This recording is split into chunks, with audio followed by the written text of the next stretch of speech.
আসসালামু আলাইকুম রহমতুল্লাহ। সুপ্রিয় শিক্ষার্থীবৃন্দ, আশা করি তোমরা সবাই ভালো আছো।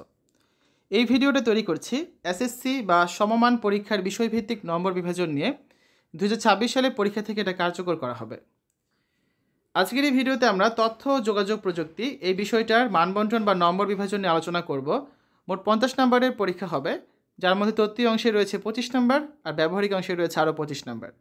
তো তত্ত্বীয় অংশের জন্য 15টা বহু নির্বাচনী প্রশ্ন থাকবে। তোমাদের এর মধ্যে দেখো সব কয়টি প্রশ্নের উত্তর করতে হবে, আর প্রতিটা বহু নির্বাচনী প্রশ্ন হচ্ছে 1 নাম্বার করে। আর সংক্ষিপ্ত প্রশ্ন থাকবে হচ্ছে আরও 8টা, সেখান থেকে তোমাদের যে কোনো 5টা প্রশ্নের অ্যান্সার করতে হবে। প্রতিটা সংক্ষিপ্ত প্রশ্ন হচ্ছে আবার 2 করে, তাহলে 15 হচ্ছে বহু নির্বাচনী, আর সংক্ষিপ্ত প্রশ্ন হচ্ছে 5 দুগুণা 10। এই মোট 25 নাম্বার হচ্ছে তোমাদের তত্ত্বীয় অংশ।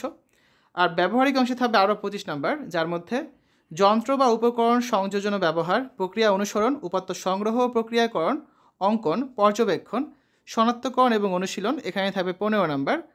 প্রতিবেদন প্রণয়নে থাকবে 5 নাম্বার, আর একটা মৌখিক অভিক্ষা নেওয়া হবে 5 নাম্বারে। এই হচ্ছে 25 নাম্বারে ব্যবহারিক অংশ।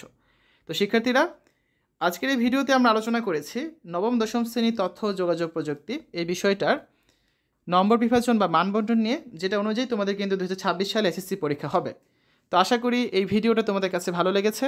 আমাদের চ্যানেলের অন্যান্য ভিডিওগুলো দেখার আমন্ত্রণ জানিয়ে আজ এখানে বিদায় নিচ্ছি। আল্লাহ হাফেজ।